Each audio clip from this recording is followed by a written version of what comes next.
Olá, seja muito bem-vindo. Nós estamos lendo o livro de Efésios. Bora lá.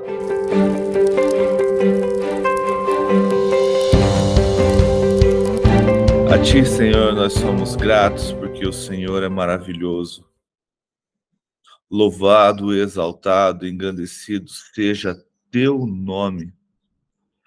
Obrigado, Senhor, por Tua fidelidade, pela Sua graça e pelo Seu amor. Obrigado pela misericórdia do Senhor que se renovou mais uma manhã sobre nossas vidas. Louvado, exaltado e engrandecido seja o Senhor, o único digno. Santo, santo, santo é o teu nome, Deus Todo-Poderoso, Criador dos céus e da terra. Aquele que foi, que é e que há de vir. Nós te louvamos, te exaltamos e aguardamos o seu retorno. Grande é o Senhor, grande é o Senhor. Senhor excelso, Senhor maravilhoso, Senhor único digno de todo o nosso louvor, de toda a nossa adoração. Nós te amamos, Pai, e não queremos mais viver longe da Tua presença. Desejamos a Tua presença, a Tua manifestação, andar ao Teu lado, sentir o Senhor ao nosso lado todos os dias. Não há mais vida sem a Tua presença, não há vida sem estar contigo.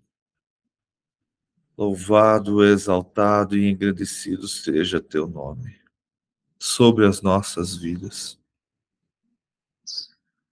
Espírito Santo, te clamo nesta manhã. Venha ministrar aos nossos corações. Venha nos dar compreensão da Tua palavra. Venha nos dar entendimento dessa leitura.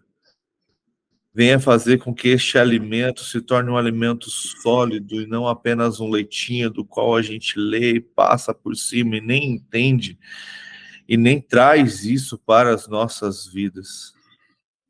Faça com que haja compreensão, faça com que haja um crescimento, um entendimento, uma transformação, que possamos ligar esse estudo com todas as coisas que o Senhor já tem preparado para nós. Derrama, Espírito Santo, dos teus dons sobre as nossas vidas, conforme a tua vontade, conforme o teu querer e conforme o seu desejo. Mas nós clamamos pelos dons de sabedoria, de conhecimento, a fé, cura, milagres, profecia, dom de discernimento de espírito. Como vamos precisar deste dom para esses dias, onde o engano tem vindo, uma carinha bonita, com uma carinha de quem não sou engano não, o que tem, vamos lá. Dai-nos, Senhor, sabedoria. Não deixe, Pai, que a sua igreja, que o seu povo seja enganado pelos prazeres deste mundo, pelas coisas que não te agradam e que, na verdade, te afastam, Espírito Santo. Te clamo, venha ministrar e venha encher os nossos corações com os teus dons, para que possamos estar capacitados, para que possamos ser encorajados, para que possamos estar tão cheios de Ti, ao ponto de identificarmos sempre a voz do Criador, a voz do verdadeiro pastor. Não deixe, Senhor, que a sua igreja seja enganada. Desperte, Pai, o teu povo. Desperte, Senhor, as suas comunidades. Desperte, Senhor, as suas lideranças. Que eles venham dobrar os seus joelhos em clamor ao Senhor e pedir misericórdia. Pedir misericórdia, Senhor. Não só pela sua vida, mas também pela vida da sua comunidade. Desperta líderes, Pai. líderes mais espirituais e mais com raciocínio também, Pai. Que o equilíbrio, Pai, seja a realidade da tua igreja. Chega de pessoas que são tão espirituais que às vezes exageram no poder do Espírito, e chega daqueles que são tão racionais que mortificam o teu Espírito, que haja equilíbrio, que haja uma busca verdadeira, um clamor verdadeiro, um rasgar do coração e uma transformação, principalmente na liderança da sua igreja, para que através deles o seu povo também se quebrante, para que através dele o povo também desperte, que o povo também comece a dobrar os joelhos e clamar ao Senhor por misericórdia, clamar por poder. Quantos de nós não sabemos, Pai, que temos poder no Teu Espírito, que só basta buscar e pedir? Poder para transformar, poder para curar, poder para enfrentar o dia a dia. E a gente fica só reclamando em vez de buscar e clamar ao Senhor. Tem misericórdia, Pai, da Tua igreja. Tem misericórdia do Teu povo. Aqui no Brasil ainda está tudo muito sossegado, Pai, que esse povo venha despertar sem precisar de toda essa perseguição, mas que a sua vontade seja soberana sobre todas as coisas, Pai. Mas ao redor do mundo, por exemplo, igual na Europa, Pai, onde sua palavra já está sendo queimada, onde o cristianismo já está sendo perseguido, Deus tem misericórdia, Pai, e encoraja aquele povo para não negar a sua fé. Desperta a tua igreja, Pai, para que eles tenham cada vez mais sede de estudar a tua palavra, de se encher do teu espírito e de ouvir a tua voz. Faça uma igreja verdadeira, corajosa, cheia do teu espírito, cheia de ousadia, assim como a igreja de Atos. De que adianta, Pai, as pessoas almejarem tanto o céu, mas não conseguirem te encontrar nem aqui na terra? Tem misericórdia, Pai.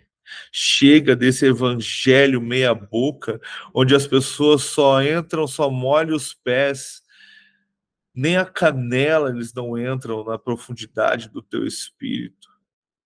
E a tua palavra fala que temos que mergulhar e se entregar totalmente a ti. Como veremos a tua face se não buscarmos santidade, Pai? Tem misericórdia de nós, Senhor. Tem misericórdia do teu povo. Aumenta, Senhor, aumenta a nossa fé, aumenta esse desejo de buscar a tua face, de buscá-lo todos os dias, cada vez mais e mais e mais. Para que ao estudarmos a tua palavra não seja apenas leitinho, mas uma comida que vai nos ensinar sobre justiça, e que ela seja contínua para identificarmos tudo que é bom e tudo que é ruim, Senhor, para a honra e glória do teu santo nome, para o louvor do teu santo nome, Pai. Capacite os lares, os pais, as famílias, Senhor. Que os pais estejam firmados no Senhor ao ponto de levar os teus filhos para o teu reino, ao ponto dos filhos, ao verem os seus pais, cresçam também em espiritualidade, na fé, que queime neles também o desejo de conhecê-lo mais e mais, e não superficialmente, mas na profundeza do teu espírito, Pai. Tem misericórdia dessas crianças hoje, o que elas têm enfrentado nas escolas, como as escolas têm distorcido a sua mente. Capacita e abençoa aqueles poucos professores, Senhor, que ainda buscam os teus princípios, que ainda têm lutado contra o sistema, Deus. Que cada vez se levante mais pessoas com ousadias e cheias do teu espírito para enfrentar verdadeiramente os sistemas e ainda dar um pouco de esperança ao coração dessas crianças. Tem misericórdia das famílias que estão tão destruídas. Tem misericórdia desses jovens, Pai, que não tem nem expectativa de família. Ah, Deus, nós aguardamos o seu retorno, nós aguardamos a tua presença. Enche-nos do teu espírito, para que estejamos sempre preparados para a sua volta. Te clamo, Senhor, por Jerusalém, que o Senhor traga paz para aquele local, que o Senhor traga consolo aos corações de pais, mães e filhos, que esse acordo de paz aconteça e que os nossos olhos estejam abertos para tudo o que estiver para acontecer. Que o Senhor nos capacite para entender e ver os sinais. O Espírito Santo haja naquele lugar, ao ponto de, através de sonhos, visões, ou até através de pessoas cheias do teu Espírito e corajosas, o Oriente Médio conheça Jesus e o reconheça como o Messias. Para a honra e para a glória do teu santo nome, para o louvor do teu nome, para o louvor da tua glória. Seja com as outras nações também, Pai. Não deixe o fogo do teu Espírito se apagar. Aonde tiver apenas um ajoelhado, clamando, esse fogo continuará aceso. Mas vem, Pai, com o teu Espírito, para a honra e glória do teu santo nome. Manifeste do seu poder sobre as nossas vidas. Manifeste dos teus dons sobre as nossas vidas. Para a honra e para a glória do teu santo nome. Para louvor da tua glória. Perdoa os nossos pecados. Perdoa, Senhor, as nossas línguas que muitas vezes falam demais. Os nossos olhos que buscam coisas que não agradam o teu espírito. Os nossos ouvidos a querer ouvir aquilo que não nos interessa. Tem misericórdia de nós, Pai. Nos ensina também, Pai, a perdoar, porque a tua palavra fala que se não perdoarmos, o Senhor também não nos perdoará. Nos ensina, Senhor, a perdoar aqueles que nos ofendem, que nos perseguem, que nos maltrata, aqueles que falam mal de nós, aqueles que em algum momento da vida nos machucou e a gente tem permanecido e continuando a carregar essas pessoas. Limpa os nossos corações. Livra-nos, Senhor, de todo mal, de toda seta, de todo ataque espiritual, Pai. Que possamos estar revestidos da armadura do teu Espírito, que possamos estar cheios da tua presença e da tua glória, para a honra e glória do teu santo nome, para louvor do teu santo nome, Senhor. Derrama da sua bênção, da sua graça sobre a vida de cada um aqui presente. Só o Senhor conhece os nossos corações. Só o Senhor conhece os nossos desejos e os nossos sonhos. Só o Senhor também conhece as nossas dores, as nossas mágoas mais profundas. Só o Senhor conhece as nossas enfermidades. Derrama, Espírito Santo, da sua cura, não só da cura física, mas da cura mental, de algo que ficou lá no passado, mas que a gente tem carregado, e isso tem impedido que a nossa vida prospere no teu Espírito. Traz cura, Senhor. Cura espiritual, cura no corpo, cura mental, cura psíquica, Senhor. Não deixe, Pai, que palavras na nossa infância, no nosso passado, que a gente carregue elas para o resto da nossa vida, fazendo muitas vezes que sejamos pessoas magoadas, pessoas que não conseguem prosperar no teu espírito e nem na vida, por causa de algo que muitas vezes foi dito lá na infância e aquilo marcou, e a gente continua carregando, Deus. Traga a nossa mente, purifica o nosso ser, transforma, Espírito Santo, derrama da sua cura, para que sejamos plenos no teu Espírito, para que sejamos plenos na tua vida. Vem, Santo Espírito, vem sobre nós, para a honra e glória do teu santo nome. Capacite-nos, Deus, enche-nos do teu Espírito para que sejamos corajosos. Em nome de Jesus, Senhor. Amém. Amém. Glória a Deus.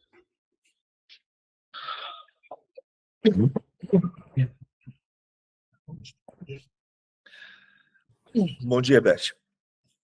Bom dia, tudo bem com você? Antes de você começar, quero dizer que ontem foi a ordenação do Vinícius Gregório e ele convidou o queridão para trazer uma mensagem. Pensa numa feijoada.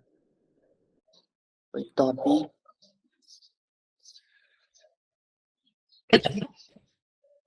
Quem que é esse? Eu não sei quem é. Ah, o William Salgado.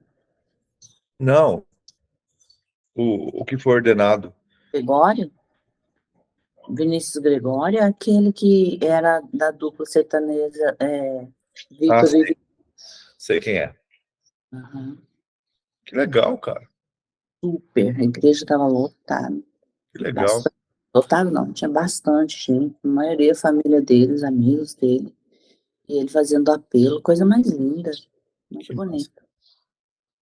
Ele era cantor de uma dupla sertaneja e ele se converteu lá. E depois que ele se converteu, ele desmanchou a dupla e começou a investir mesmo em Deus e no ministério. Que legal. Muito bom. E o irmão dele estava lá, e ele fazendo convite. Olha, coisa linda. Porque o irmão dele arrumou o Aurélio, que é um outro, para fazer entrar no lugar dele, né? Sim. E eles estavam todos lá, a família toda. Eu falei, olha. Que massa. Deus é muito bom. Vamos lá, então. A gente está lendo o livro de Efésios. Ontem a gente leu o capítulo 1.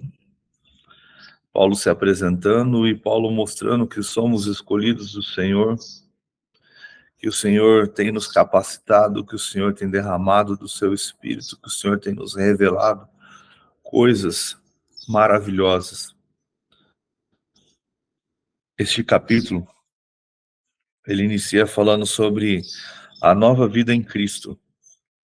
Ele tem um comentário que dá um resumo dos 10 primeiros versículos, que é bem interessante, que ele fala que Paulo, ele escreveu antes, no capítulo 1, sobre o plano de Deus de reunir todas as coisas sob a liderança de Cristo.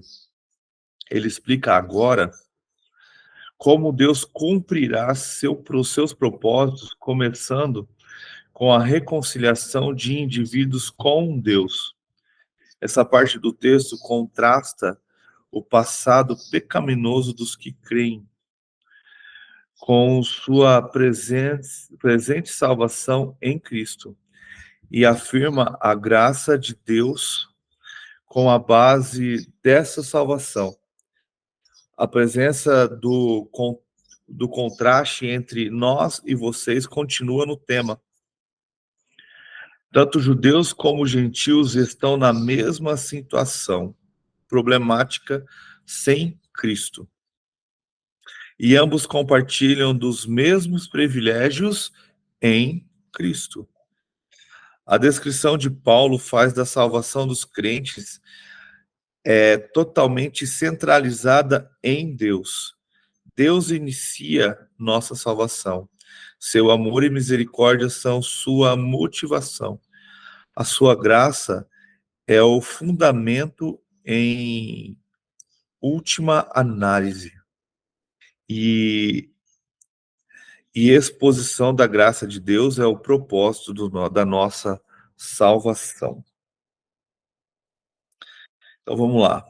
Efésios capítulo 2, versículo 1. Vocês estavam mortos em suas transgressões e pecados, nos quais costumavam viver quando seguiam a presente ordem deste mundo e o príncipe do poder do ar, o Espírito que agora está atuando em nós, que vivem na desobediência.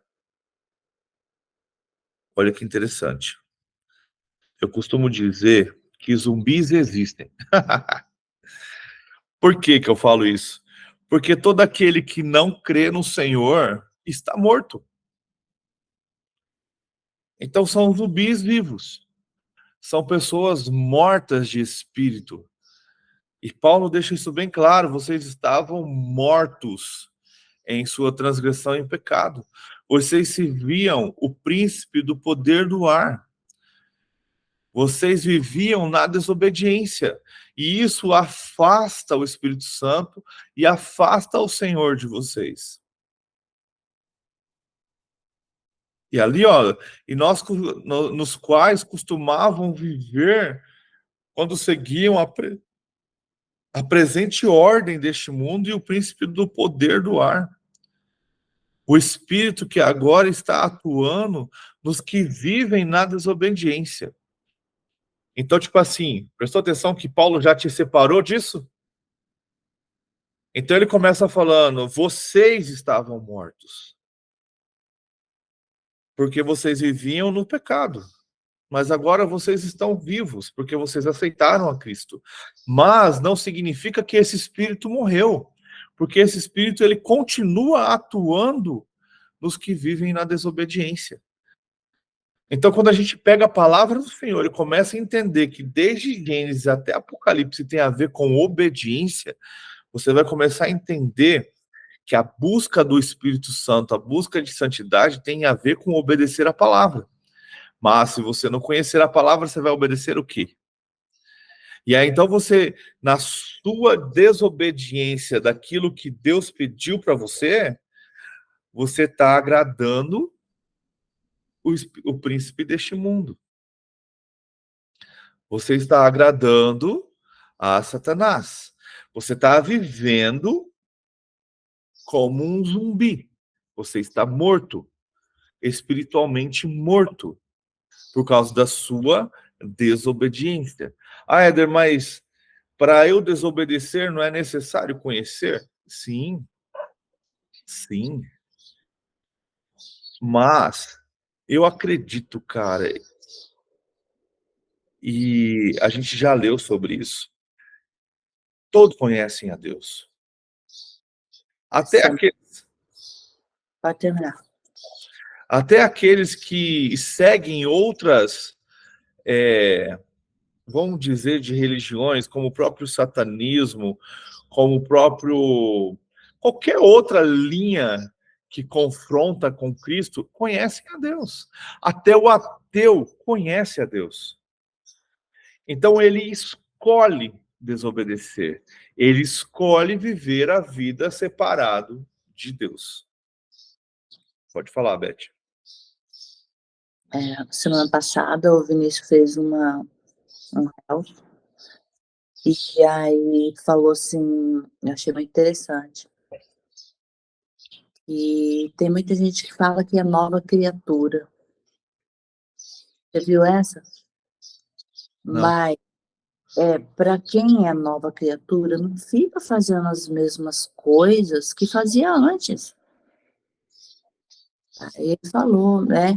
Eu vivia no pecado, bebia, fazia isso, fazia aquilo, falou, citou um monte de coisa. Falou, quem é nova criatura vive o novo, é diferente, não faz mais o que o mundo faz. Você é diferente. Eu achei interessante. E agora você falando aí, eu lembrei.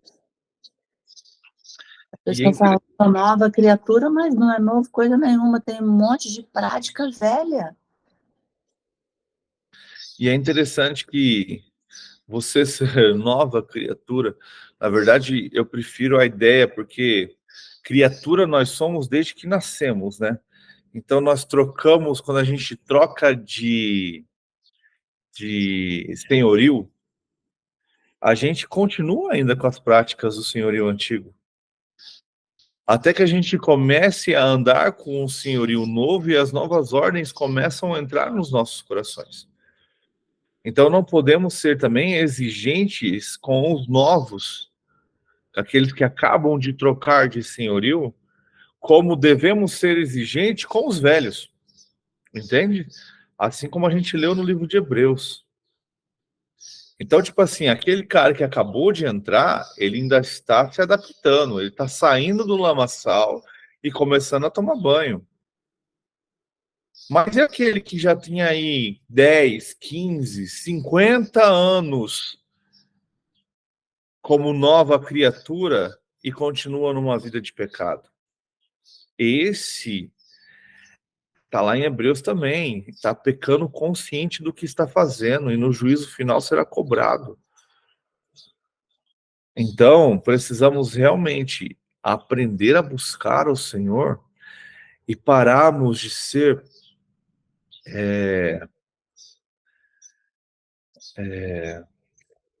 é a palavra que eu vou usar para não ficar tão pesado. Pararmos de ser escravos daquilo que nos aprisiona de doutrinas e de regras e de costumes antigos. Aquele costumava ouvir e ficava pensando, né, como assim, aquele pecadinho, sabe? Que não, você não se liberta dele, continua naquela prática. E mesmo depois que você se libertar dele, sempre vai vir à tona. Aí cabe você buscar do Espírito Santo como mudar isso e como fugir disso também. Tem coisas que devemos enfrentar e tem coisas que devemos sair correndo mesmo. Entende? Vamos continuar que ele vai Tipo, continuar. parede esbranquiçada. Oi? Falar de ser parede esbranquiçada. É só fingindo, né? Versículo 3.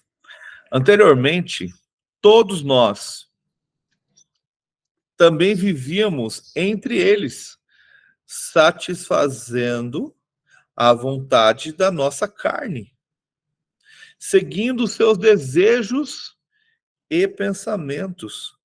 Como os outros, éramos por natureza merecedores da ira.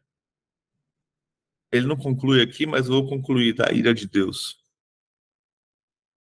Então, é literal, cara, que deixa cada vez mais claro quando aceitamos a Cristo e quando a gente começa a estudar, a gente começa a perceber essas coisas. Quando aceitamos a Cristo, nós saímos de uma guerra com Deus e entramos em paz com Ele. Quando aceitamos a Cristo, nós deixamos de ser merecedores da ira que o Senhor derramará sobre a terra no fim dos dias. Então, aceitar a Cristo, lógico, tem a parte maravilhosa da salvação, que é andar com Ele, que é ir para o seu reino, mas principalmente de estar livre da ira do Senhor. Só que aí, essa ideia de estar livre da ira, ou trazendo para a linguagem que todo mundo gosta, não ir para o inferno, traz uma teologia e uma língua que faz as pessoas buscarem a Deus não porque em Deus é, mas por medo de ir para o inferno. Quantas pessoas se convertem por medo de ir ao inferno e não se convertem por amar a Deus, por querer andar com Ele, por querer estar com Ele? Ah, não. E ainda por cima, é aquele inferno aonde o diabo está lá com seu chifrão, com seu tridente, cutucando todo mundo. aí os seus demônios tormentando a vida das pessoas. Esta é a visão de inferno que foi incutida em nossa mente desde criança. Porque a maioria de nós aqui, com certeza, assistiu desenhos que quando tinha essa representação de inferno, era essa. De um demônio castigando as pessoas dentro do inferno. Quando a gente começa a falar sobre inferno, é esta visão que a gente tem. Se você tem uma mente criativa, a sua visão vai para um lugar onde tem um demônio castigando e vários demônios castigando as pessoas. Aonde esses demônios têm prazer em castigar essas pessoas. Não é essa visão de inferno que temos? Mas não é essa visão de inferno que a igreja apresenta, que a Bíblia apresenta. Foi, na verdade, a visão de inferno que a igreja apresentou para que as pessoas temessem o inferno e aceitassem as regras da igreja. Então, quantas vezes frequentamos uma igreja e começamos a ter um relacionamento, ou então somos apenas religiosos e domingueiros por medo de ir para o inferno? E o inferno, eu acredito nisso, ele é a conclusão da ira de Deus, do derramar da ira de Deus. Se vocês lerem lá em Apocalipse, é a última coisa que vai acontecer, é tanto a besta como os seus profetas, o falso Cristo, e todos aqueles que o seguiram em seus demônios vão ser castigados no inferno. Então, o diabo, quando for lançado no inferno junto com seus demônios, eles não vão ser o novo regente do inferno, como a gente vê na cultura grega, aonde Hades cuida do Hades, entende? Não. O anjo caído vai ser castigado e ele vai sofrer junto com todos do fogo do inferno. Este é o inferno, criado no último momento da história. Só que aí a gente tem essa teologia de medo. E aí a palavra que fala que todos nós, vivíamos fazendo e satisfazendo a vontade da carne, seguindo os seus desejos e pensamentos. E como os outros, éramos, por natureza, merecedores da ira. Versículo 4. Todavia, Deus, rico em misericórdia, pelo grande amor com que nos amou, deu-nos vida com Cristo, quando ainda estávamos mortos em transgressões. Pela graça, vocês são salvos. Entende que não tem nada a ver com a gente? Não é nem o nosso esforço. É pela misericórdia de Deus. Deus, ele é tão rico em misericórdia que mesmo nós sendo pecadores, transgredindo a lei, desobedientes, ele ainda assim nos amou. Mesmo a gente virando as costas para Deus, mesmo a gente cometendo atrocidades, mesmo assim ele nos amou. E deu-nos vida com Cristo. Quando ainda, olha só, e não foi assim, agora você vai ter que se tornar um cara bonzinho, ser todo transformado para só assim o Espírito Santo entrar em você e você ter vida com Cristo. Não! Quando ainda estávamos mortos em transgressões, pela graça nós fomos salvos.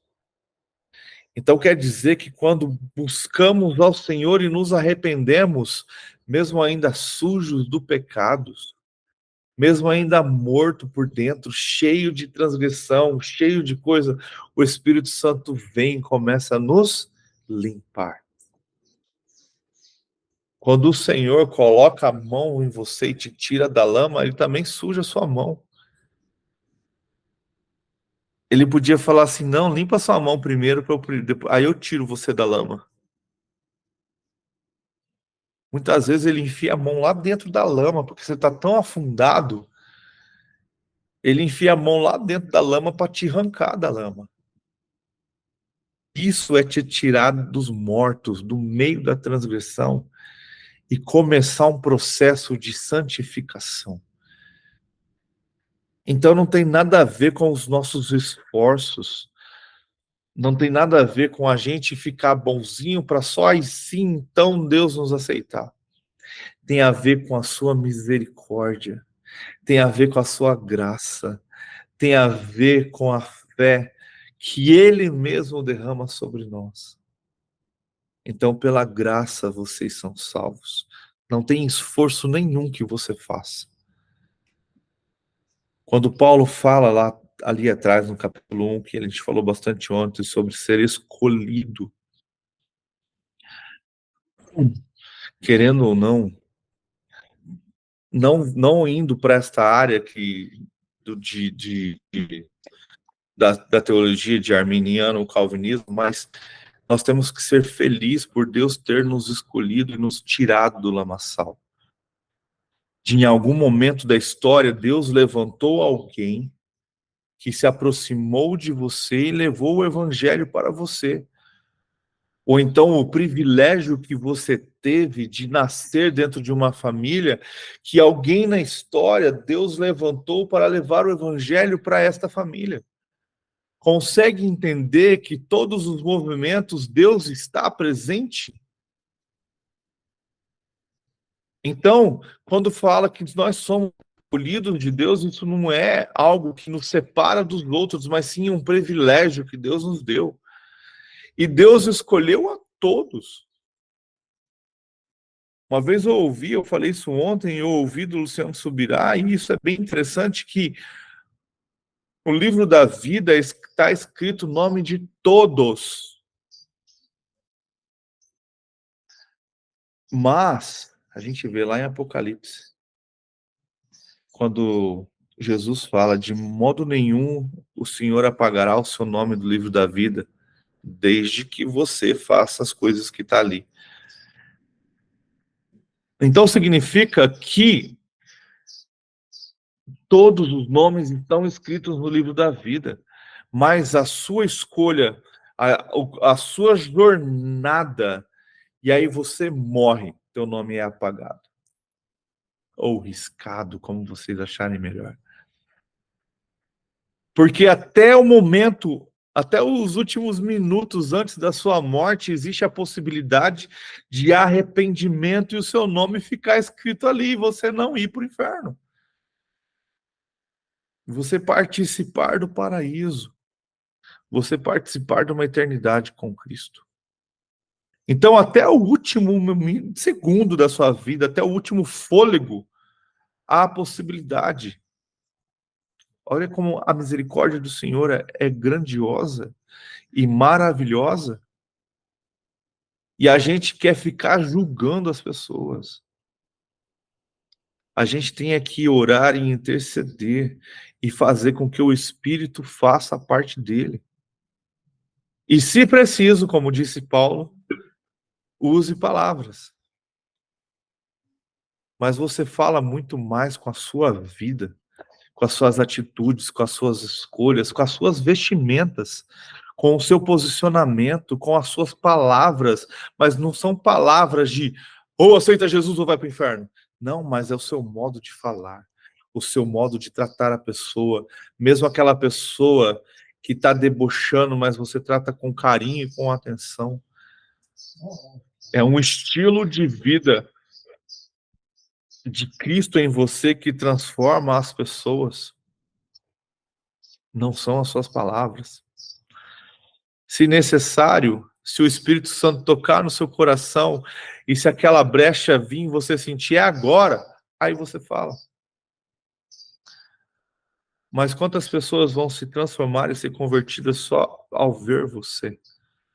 Ao ver seu posicionamento, suas atitudes, suas escolhas, seu linguajar, sua sabedoria. a paz que você transmite. Consegue entender que tudo isso tem a ver com personalidade, tem a ver com santidade, tem a ver com maturidade? Uma criança, quando ela chega no ambiente, ela chega chegando. E já chega mexendo em tudo, e chega derrubando, e chega... O adulto, quando chega no ambiente, ele, pelo menos a maioria tem que ser assim, né? Ele se comporta conforme o ambiente.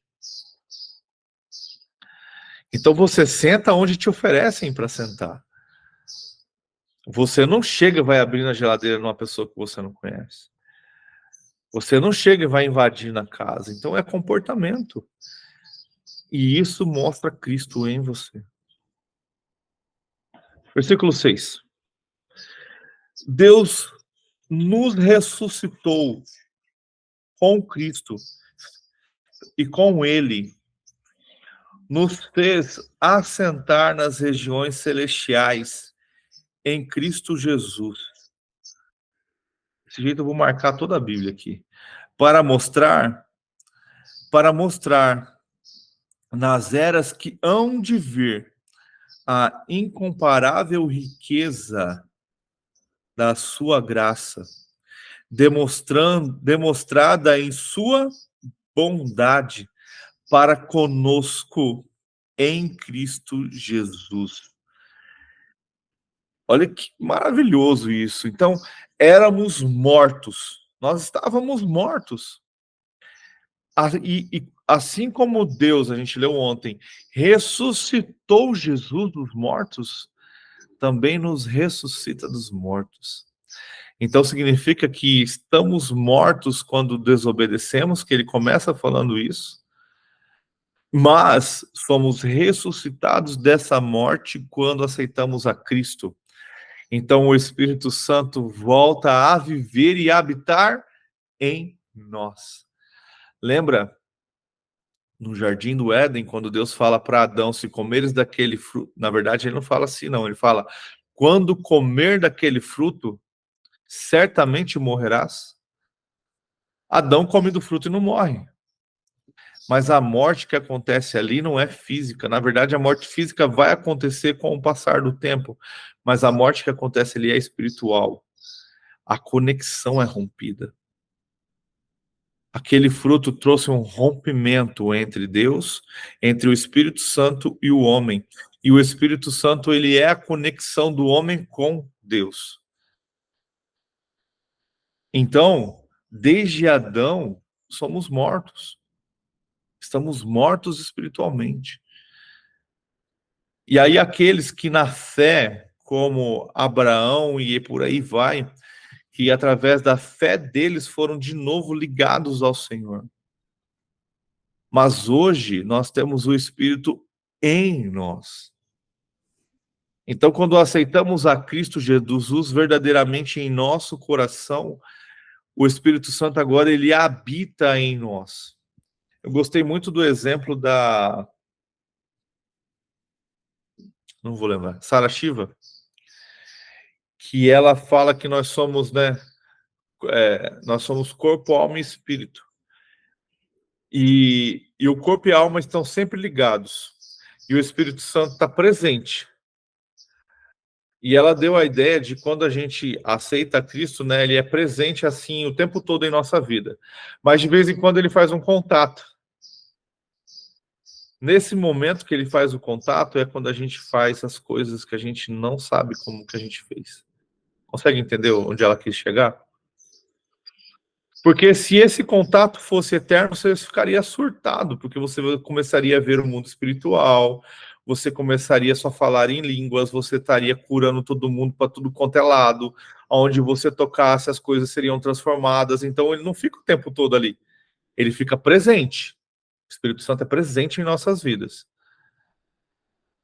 Mas aí eu preciso que você cure aquele fulano. Entende? Eu preciso, agora é a hora de você fazer tal coisa. Então, ou então agora você vai ver o mundo espiritual. Agora você vai profetizar. Entende? O exemplo que ela deu, não sei exatamente se é assim, mas esse exemplo clareia muitas coisas. Porque os dons do Espírito, se você começar a estudar e pensar sobre eles não vêm, não é o tempo todo sobre você. O cara que é um profeta, ele não é todas as palavras que ele fala são de profecias. O cara que tem o dom de cura, não é todo mundo que chegar nele ele vai curar, não é todo mundo que ele tocar vai curar. Mas sim, a hora que o Espírito tocar nele, ele vai tocar na pessoa, a pessoa vai ser curada. E muitas vezes ele vai tocar na pessoa e essa conexão não aconteceu. A pessoa não vai ser curada. Então é como se nesse momento o Espírito te desse poder, encorajamento, autoridade para você fazer o que tem que ser feito no Espírito. Você fez o que precisava ser feito, a conexão para. Mas ele continua presente. Ele te dá vida. Nunca mais vai sair dali. A não ser que você o apague. Mas quando é necessário de poder, é igual, agora veio na cabeça, é bem tosco, mas é igual os Power Rangers, a hora de morfar. É a hora que o poder do Espírito Santo vem sobre você e você faz coisas sobrenaturais que você não entende como fez aquilo. Nossa, Éder, você é velhinho, hein? Respeita a minha barba branca. Ele é até novo, Beth. Eu já estava pensando em Spectreman, Ah, Ultraman. He-Man. Ó, He-Man é um exemplo massa também. Porque He-Man, se você trazer para dentro desse contexto, é alguém simples, normal, que quando recebe o poder se torna alguém superior a tudo. Entende? E depois, e ele não fica o tempo todo daquele jeito, depois ele volta a ser normal. Vamos continuar, versículo 8. Pois vocês são salvos pela graça. Eu estou falando, vou acabar com a tinta da minha caneta. Pois vocês são salvos pela graça por meio da fé. E isso não vem de vocês, é dom de Deus. Não por obras, para que ninguém se glorie. Olha que interessante. A gente vai continuar porque o finalzinho 10 é bem interessante, mas eu vou parar. Então, nós somos salvos pela graça. Por meio do quê? Da fé. E a gente sabe que fé não vem de nós. Fé é dom de Deus. Então, nós... Bem complexo, mas é isso. Nós somos salvos por Deus pela fé que Ele coloca em nós. E aí, então, nós recebemos essa graça que nos transforma. E isso, então, a gente acaba sendo salvo pela graça que é derramada sobre nós, que é Cristo Jesus, pela fé que o próprio Deus coloca em nós. Por isso que quando a gente fala que quem converte as pessoas não somos nós, e sim é o Espírito Santo. Porque é ele que coloca a fé sobre essas pessoas. Então, quando a gente começa a falar de Jesus, de transformação para essas pessoas, de uma vida melhor, o Espírito Santo começa a inserir fé sobre essa pessoa. E aí, pela graça do Senhor Jesus, que o Espírito derrama essa fé, essa pessoa é transformada porque ela se mostra, se entrega a Cristo Jesus. E ela começa a ser, então, transformada. E aí a palavra aqui, Paulo deixa bem claro, não tem a ver com obras. Não importa o que você faça para você ser salvo. Só que eu costumo falar, isso é muito perigoso. Porque as pessoas fazem o que eu acabei de fazer. Para por aqui. Essa era a minha discussão com você desde pequeno, né? Fala. Salvo, salvo para sempre. Não, mas não é nem a questão, aqui eu não vou nem falar sobre perder salvação. Mas sobre obras. Porque o que acontece? Se você parar para pensar aqui, ó, vamos ler de novo. Pois vocês são salvos pela graça por meio da fé. Isso não vem de vocês, é dom de Deus, não por obras, para que ninguém se glorie. Paro por aí. Qual que é o seu pensamento? De que eu não preciso fazer nenhuma obra. Afinal de contas, eu não sou salvo pelas obras que eu faço. Eu sou salvo pela graça, que é dom de Deus, que é a fé que vem do Espírito Santo. As pessoas, na verdade, nem entendimento têm. Faz nada na obra de Deus. Então, eu não preciso fazer obras. Não preciso fazer mais nada. Afinal de contas, eu sou salvo pela graça, não pelas obras, para que eu não me glorie. Então, não preciso de obras. Só que aí, ele não leu o versículo 10. Versículo 10. Porque somos criação de Deus, realizada em Cristo Jesus, para o quê? Para fazermos boas obras. As quais... Confessar que desde sempre, toda vez que eu li esse versículo, porque na minha Bíblia está escrito, pois somos feitura dele, né? Criados em Cristo. Eu falo, mas como? Como que escreveu isso? Pois somos feiura dele, eu não sou feiura. Meu Deus do céu! E toda vez que chega nessa parte, eu lembro da feiura. Ai, ai. Então, somos criação de Deus, realizada em Cristo Jesus. Então, ela é completada, né, em Cristo Jesus, para fazermos boas obras, as quais Deus preparou antes para nós a praticarmos. Então, tipo assim, ó, se eu paro no versículo 9, eu entendo que eu não preciso fazer obras. Mas se eu concluo o versículo 10, as obras não têm a ver com a minha salvação, mas precisamos fazer boas obras para agradar ao Senhor. Faz parte da obediência. Faz parte da sua transformação fazer boas obras. Então as pessoas têm mania de parar ali, velho. Pode falar, Diego. Não, na verdade, as boas obras que o Senhor pede é porque ele nos usa para que outras pessoas sejam alcançadas. Essa é a forma como ele atua. E ele tem prazer nisso, de nos usar para que outras pessoas venham a conhecer. E quando você tem uma pessoa que ela se diz cristã, mas ela aceita Jesus, ela entende tudo, mas ela para e não faz as boas obras, é aquela coisa que é uma fé morta, vamos dizer assim, é um negócio que não produz, né, frutos, entende? É uma coisa, é muito engraçado, né? Porque você chega a pensar e fala, mas é um pouco de egoísmo. Porque assim como um dia você foi alcançado por Cristo, porque ele utilizou de várias situações e várias pessoas ao longo da sua vida te trazendo algumas coisas, né? Uns teasers, vamos dizer assim, veio trazendo algumas coisas, e aquilo foi entrando na sua vida, ele também quer te usar para outras pessoas serem alcançadas. E vai alcançar como? Através das boas obras. É assim. A obra da salvação é a mostra do trabalho artesanal de Deus. Por isso somos feitura sua, não é feiura. Criar Cristo Jesus para as boas obras. As boas obras são consequência, isso aí, Diego, ó, de nossa salvação, e não a causa delas.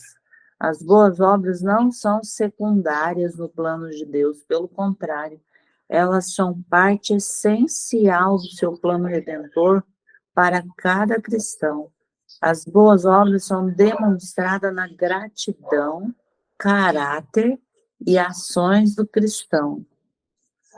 É assim mesmo. É o que uma vez eu falei com vocês sobre quando Jesus fala para não ajuntar tesouros na terra, porque enferruja, a traça come, por aí vai. Aí ele fala assim, ajunte tesouros nos céus, onde dura para sempre, mas ele não fala como fazer para juntar esses tesouros. E aí você tem que começar a ler a Bíblia sobre isso. E quando eu fui estudar, uma das coisas que apareceram foi isso daqui. Uma das maneiras de você juntar tesouros no céu é praticando as boas obras.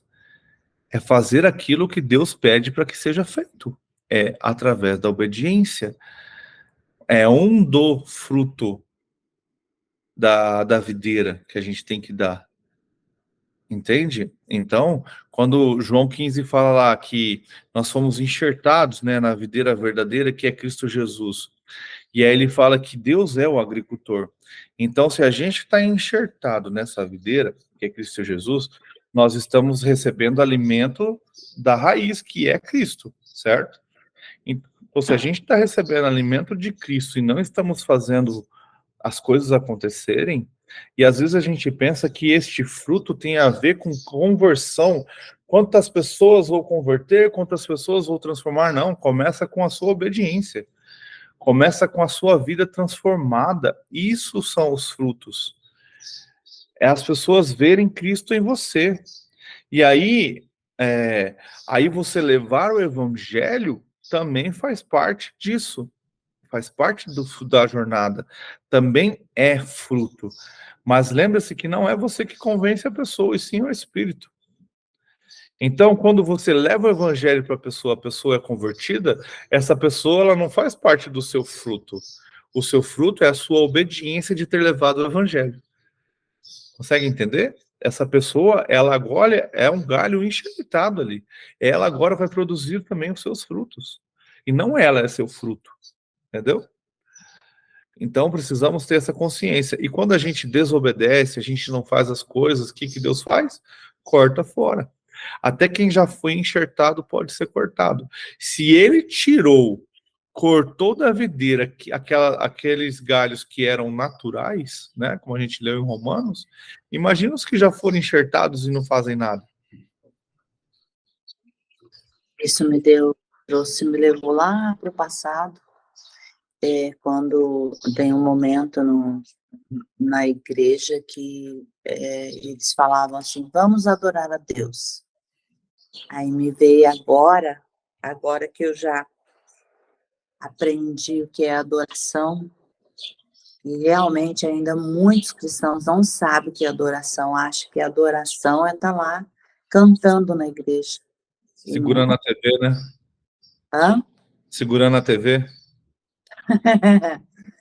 E aí, a adoração realmente é você fora da igreja, é a sua vida, né? Então, aí que vem as obras, e as obras, elas são demonstradas na gratidão, no caráter e nas ações do cristão. Essas são as obras que Cristo requer de nós. E essa é a verdadeira adoração. A verdadeira adoração é fora da igreja, é sua vida lá fora das quatro paredes. É interessante, impressionante. É o tempo todo, né? Sim, e não é difícil compreender isso, né? E eu demorei para aprender, hein? Na verdade, o problema não é compreensão, é aceitar. É. Vamos lá, versículo 11. Portanto, lembre-se de que anteriormente vocês eram gentios por nascimento e chamados incircuncisão pelos que se chamam circunciso. Ué, tá bom. Feito no corpo por mãos humanas. E que, naquela época, vocês estavam sem Cristo, separados da comunidade de Israel, sendo estrangeiros quanto às alianças da promessa, sem esperança, sem Deus no mundo. Então, para os judeus, só aqueles que eram circuncidados eram merecedores da promessa e da aliança que Deus tinha feito com o seu pai Abraão. Então, por isso que eles chamavam os incircuncisos de impuros, né? Não merecedores de... eles falam... Como que eles falam? Tem uma palavra legal para isso. Em hebraico, agora não vou lembrar. Mas eles não ligam, eles não aceitam. Então, para eles, você era sem Deus. Versículo 13. Mas agora, em Cristo Jesus, Vocês que antes estavam longe foram aproximados mediante o sangue de Cristo. Pois é Ele a nossa paz. Lembra que em Romanos fala que estamos em guerra com Deus? E quando aceitamos Cristo Jesus, nós estamos em paz com Deus.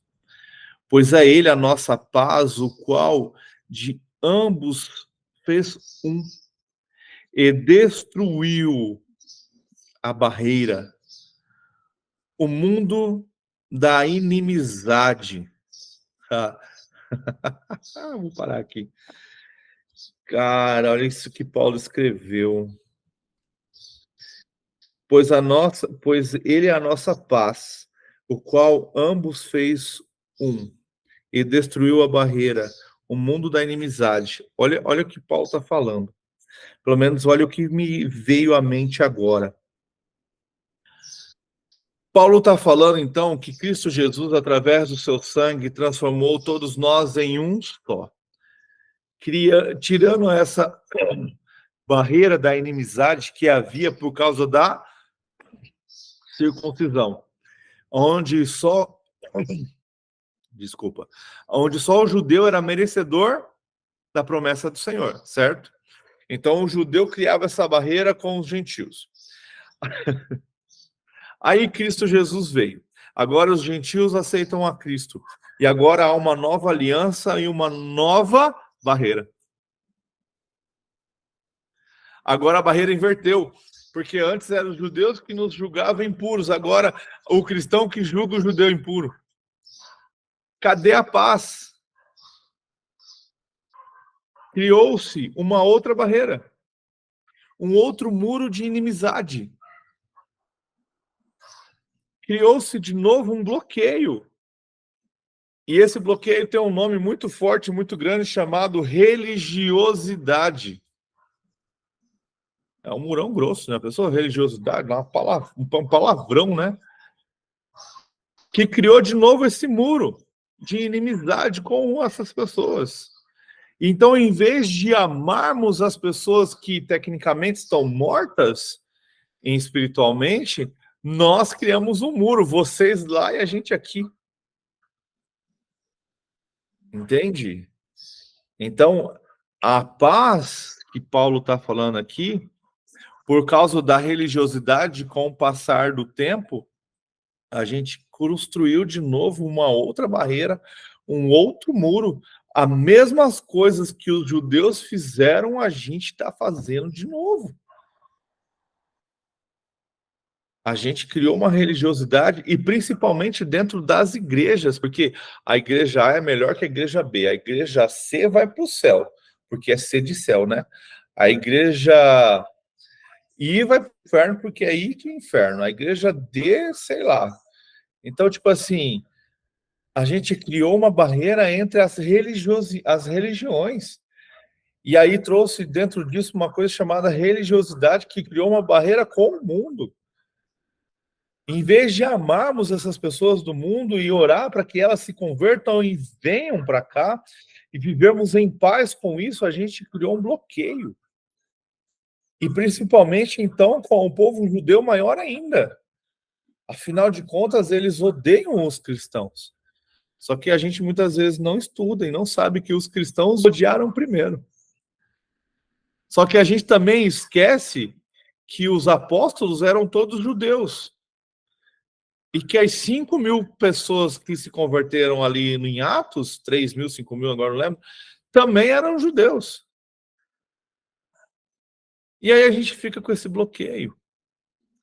Que se não fosse os judeus, ou se não fosse o judeu mor, que é Cristo Jesus, nós não seríamos alcançados. Então, que a gente busque essa paz em Deus e destrua esse muro da inimizade. Versículo 15. Anulando o seu corpo, a lei dos mandamentos expressas em ordenanças.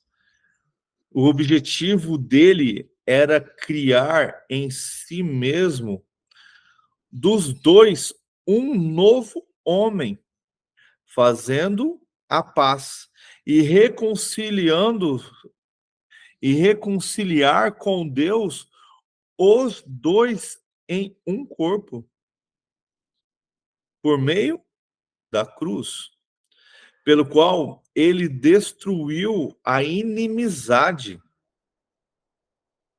Ele veio e anunciou paz a vocês que estavam longe e paz aos que estavam perto, pois por meio dele, tanto nós como vocês temos acesso ao Pai, por um só Espírito. Então é por isso que temos que orar. Vou trazer para o contexto do que Paulo está falando sobre judeus e gentios. Hoje nós somos gentios transformados e convertidos em Cristo Jesus. Precisamos orar por aqueles judeus, para que eles se convertam em Cristo Jesus. Como, Éder? Menor ideia, deixa que Deus faça isso. A minha parte é interceder para que isso aconteça. Quando começou essa guerra lá em Jerusalém, bem antes disso, no começo do ano, a igreja da Jesuscope, do Douglas Gonçalves, eles criaram uma listinha de por que orar por Jerusalém. As coisas na Bíblia que fala por orar por Jerusalém. Então essa intercessão que o povo de Deus tinha que fazer por Jerusalém não tem a ver porque agora eles estão em guerra. E sim tem a ver porque aquele é o local onde tudo vai acontecer. Só que aí existe aquela teologia da substituição, onde agora a igreja é o Israel de Deus, e isso não está escrito na Bíblia. E aí a gente fica pensando assim, cara, então esquece judeus, esquece israelenses, esquece aquele povo, vamos só em nós. Mas a palavra toda fala por orar por paz em Jerusalém, a plenitude dos gentios, quando ela acontecer, então assim vai causar ciúme aos judeus e eles atingirão a sua plenitude. Então tem que pegar um monte de parte da Bíblia, igual a gente acabou de ler aqui, que a morte de Cristo Jesus e a sua cruz traz paz entre gentios e judeus, e viver em guerra. E lembrar que, historicamente, a teologia da substituição ela começou a existir porque não existia judeus. Não existia mais Jerusalém como a gente vê hoje. Lembra-se que ela foi devolvida para o seu povo em 48. Antes disso, quando essas teologias foram criadas, quando, na verdade, a maioria das teologias que a gente vive hoje foram criadas nos anos 700, 800, quando Jerusalém realmente não existia. E as coisas não mudaram. A mente das pessoas não querem crescer, não querem evoluir. Eu gosto muito quando, em Apocalipse 10, quando João está lá, ele vai escrever o que o anjo está falando, aí vem o anjo e fala, não escreva, porque isso não é para o seu tempo. Então existem coisas que ainda vão ser esclarecidas, coisas que vão ser reveladas. É igual os trabalhadores da última hora, eles fizeram coisas que os trabalhadores do começo não fizeram. Algo mudou. E a gente precisa estar de olhos abertos e atento a esses sinais. Versículo 19. Portanto, vocês já não são estrangeiros, nem forasteiros, mas co-cidadãos dos santos e membros da família de Deus, edificados sobre o fundamento dos apóstolos e dos profetas, tendo Jesus Cristo como pedra angular, no qual todo o edifício é ajustado e cresce para tornar-se um santuário santo no Senhor. Nele, vocês também estão sendo edificados juntos para se tornarem morada de Deus por seu Espírito. Então, só pegando esse finalzinho, estamos sendo o tempo todo edificados para nos tornar moradas de Deus. Então, precisamos o tempo todo estarmos sendo transformados para nos tornar santuário santo.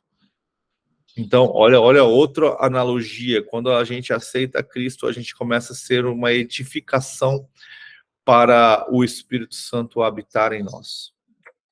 Para nos tornarmos um santuário santo no Senhor. E outra coisa que eu achei bem interessante, quando ele fala, portanto, vocês já não são estrangeiros nem forasteiros, mas co-cidadão dos santos e membros da família de Deus. Paulo não está excluindo os judeus do passado, percebeu nisso? Vocês são co-cidadãos dos santos.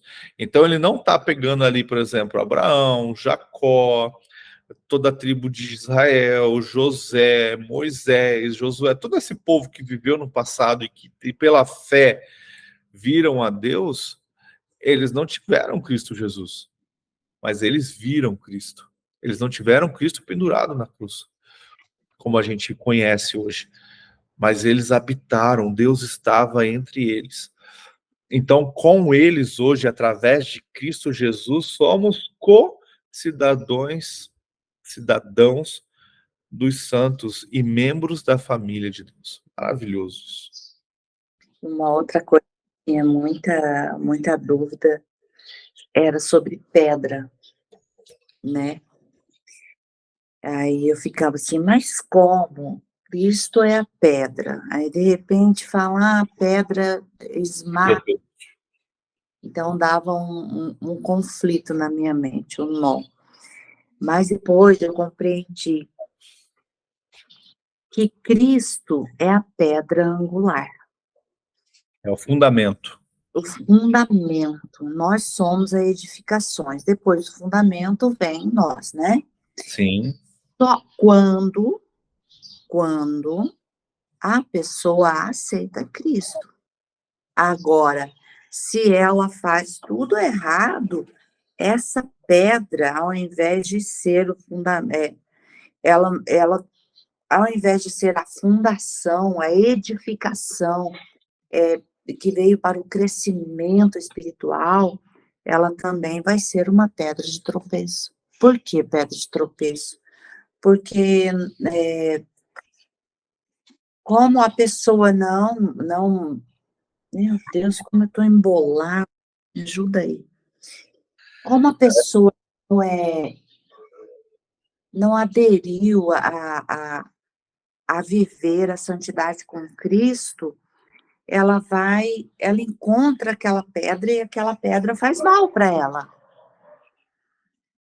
Porque Cristo vai vir um dia e não vai reconhecer, vai dizer, apartai-vos de mim, que não vos conheço. Então, aquela pedra vai se tornar uma maldição também. Sabia que nós somos pedras de tropeço? Para todo aquele que fala que não é possível. Então, Cristo, ele se torna essa pedra de tropeço porque ele mostrou que é possível. E quando a gente aceita Cristo Jesus e começa a viver uma vida com ele, a gente está mostrando para essas pessoas que dá desculpa, falando que não é possível, que é possível.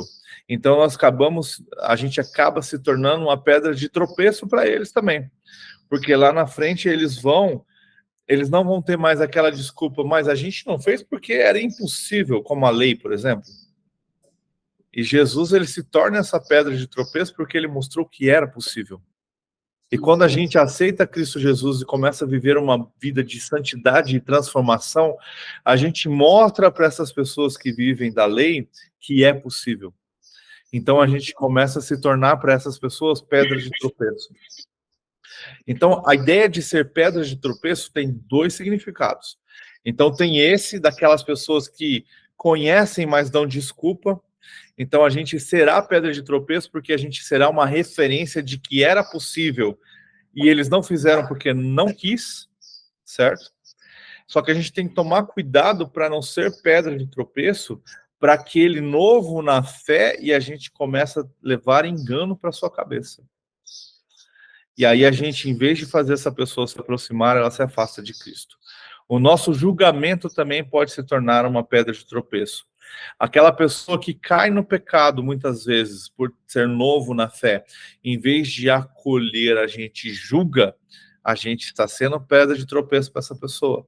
E se essa pessoa cair e se afastar, Deus fala, ai daqueles que maltrataram os meus pequeninos, ou que fizerem os meus pequeninos se afastarem de mim. Então temos que estar sempre analisando em qual posição estamos, o que somos e para quem somos. Somos pedra de tropeço? Somos. Para quem? Para aqueles que ficam dando desculpas. Não podemos ser pedra de tropeço para aqueles que estão buscando. E sim precisamos ajudá-los a edificar. E isso é maravilhoso quando a gente pega, quando ele fala aqui que Cristo é o alicerce, né, que é a pedra angular, que é aquela pedra que dá o início. Quando a gente vai lá naquela parábola de Jesus sobre construir a casa sobre a areia ou sobre a rocha, a fundação tem a ver com você cavar, encontrar a rocha que é Cristo Jesus, e aí você construir a sua edificação. Quando a gente constrói em qualquer lugar onde não há Cristo Jesus, não há rocha, qualquer coisa que vem derruba. Então esta é a fé superficial. É aquela fé que às vezes a gente acha que tem, mas ela é tão superficial que qualquer vento de doutrina que vem derruba. Mas quando a gente cava, quando a gente busca a presença do Senhor, a gente encontra a rocha que é Cristo, e aí sim a gente começa a edificar o santuário santo do Senhor na pedra angular que é Cristo Jesus, não há quem derrube. Na verdade, a pedra angular, ela é a pedra que ela suporta todo o peso que é colocado sobre ela, né? E que dá o alinhamento, né? Ou seja, que deixa no esquadro, né? Porque não adianta você colocar numa pedra, só colocar em cima de uma pedra de qualquer jeito. Tem uma ordenação, tem uma forma de ficar, Sim. né? Então, isso é maravilhoso. Ele é a pedra angular por causa disso. Ele suporta o peso sobre ele e, ao mesmo tempo, ele é o guia, o que te deixa na ordem, no sentido que tem que ser, né? E também a pedra de esquina, né, que une as duas paredes. Tem uns videozinhos, vai com Deus, Rose. Tem uns videozinhos, cara, muito massa, que é os caras construindo um portal, já viram? O cara vai fazendo o portal, igual eu tô aqui na minha mão, vai fazendo, aí chega aqui, o portal tá equilibrado por madeira, por pedra e tal, né? E aí eles encaixam a pedra angular aqui assim, ó. A hora que essa pedra encaixa, ele solta, tudo trava nela ali e não cai. Então, é o essencial, né? Para a nossa vida, para as nossas escolhas, é Cristo Jesus. Fechou, gente? Mais alguma coisa, alguma dúvida? Só completando, você tinha comentado aqui, acho que no começo do capítulo 2, que nós somos tirados da lama, e aí é um processo de limpeza, né? Nós não somos assim, de uma hora para outra, e também Deus é tão maravilhoso que ele não faz a condição de que você se limpe primeiro para que depois eu o resgate ou eu o salve, né? E é tão interessante porque eu sempre fui muito sarrista, né? Muito brincalhão, assim, fazendo umas brincadeiras meio, às vezes até meio sem graça, sabe? Essa é a verdade, né? No passado, usando coisas. Você só não pode falar tirar sarro, porque depois você procura a palavra sarro. É meio estranho. Tá vendo, né? Você vê como que é. Porque Então, sarro tem uma denotação de cocô. Então, para você ver, né, que eu ainda preciso, né, mudar muito. Mas eu sempre fiz umas brincadeiras assim, às vezes até de mau gosto, assim, sabe? E eu achava muita graça nisso e tal. Depois que Jesus me resgatou, rapaz, toda vez que hoje eu diminui muito, né? Mas toda vez que eu faço uma brincadeira dessa sem graça, às vezes com algum tom, às vezes pejorativo, alguma coisa assim, mas como que eu fico constrangido depois, Éder? Mas olha, eu quero sumir no mundo. Eu fico pensando, eu falei, mas por que que eu fui falar aquilo? Por que que eu fui brincar daquele jeito, sabe? Constrange. O Senhor me constrange. O Espírito Santo do Senhor me constrange. Não quer aparecer naquele lugar de novo, né? É impressionante, sabe? Então, assim, e isso me fez, ao longo desse tempo, o quê? Pensar muito sobre, antes de fazer qualquer coisa, às vezes. E hoje, por exemplo, tem situações que eu vejo, mas eu falo, não vou nem comentar, às vezes nem vem na cabeça, falar, eu vou tirar, vou fazer a brincadeira ali, né?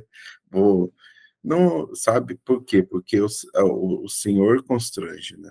É aquelas situações que não tem necessidade. Porque às vezes você fazendo tipo algumas brincadeiras, a pessoa, ao invés dela se aproximar, você afasta as pessoas, né? Então, é isso. Hoje em dia, aí por isso que fala, é uma nova criatura, mas é uma nova criatura que você tem que vir também condicionando algumas coisas, né? Mudança de hábito. E a mudança, ela vem por causa disso, porque o amor de Deus, ele te constrange naquilo que você está errado. O Espírito, né, te constrange. Então, é só para completar aí. Top. Precisamos estar sempre mudando mesmo. Igual o Vinícius disse que no primeiro encontro dele, o pastor William Salgado estava falando. Ele falou assim, a partir de hoje eu não sou mais um cantor sertanejo, eu vou cantar só para Deus. Aí o pastor William falou, não, mas a igreja não te pede isso, isso é o seu trabalho e tal. Ele falou assim, não, eu sinto no meu coração que o meu louvor será só para Deus. Nossa, todo mundo achou lindo isso. Legal. Vamos estar encerrando, então? Fabiana, pode orar para a gente finalizar, por favor? Acorda, Fabiana! Gente, estou acompanhando aqui, tá? Não estou dormindo, não. Estou atenta. Vamos orar. Amado Deus, eterno Pai, Senhor Todo-Poderoso, louvado seja o teu santo e bendito nome. Pai, nós, a cada momento, Senhor, que paramos para ter um particular contigo, a gente aprende cada vez mais e compreendemos, Senhor, o quanto precisamos de Ti. O quanto ainda, Senhor, temos que caminhar, ó Deus, para começarmos a parecer contigo. Tem misericórdia de nós, Senhor, das nossas vidas. Nós somos, sim, propensos a erros, Senhor, mas a Tua graça e o Teu amor nos preenche, nos consola, nos consome. E nós queremos, Senhor, sim, poder começar a parecer contigo, Senhor. Até que um dia temos a unidade completa com o Senhor. Pai, por cada dia que o Senhor possa, sim, Deus, nos mostrar, nos revelar o quanto precisamos, Senhor, prosseguir, continuar na nossa caminhada, Deus, muitas vezes de renúncia, muitas vezes de dores, ó Deus, mas que o Senhor possa estar nos ajudando a caminhar. Que possamos sempre olhar para o Senhor, Deus, e sermos, Pai, fortalecidos no Senhor a cada dia. Tu sabes, ó Deus, da luta e da dor de cada um, Pai. E em nome de Jesus, nos ajuda, Pai.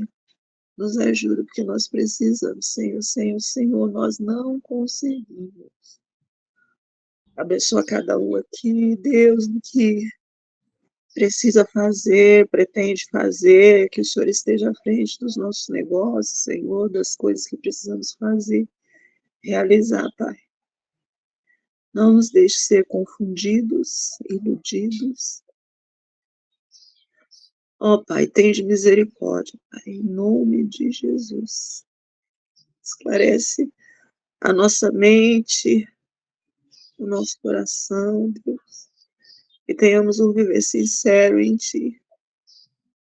Que tenhamos um viver sincero no Espírito Santo de Deus. Em nome de Jesus eu oro e agradeço. Amém. E assim a gente finaliza mais um estudo, a gente finaliza mais uma leitura. E como Deus é maravilhoso. Que Deus possa te abençoar e que você tenha cada vez mais sede da palavra de Deus.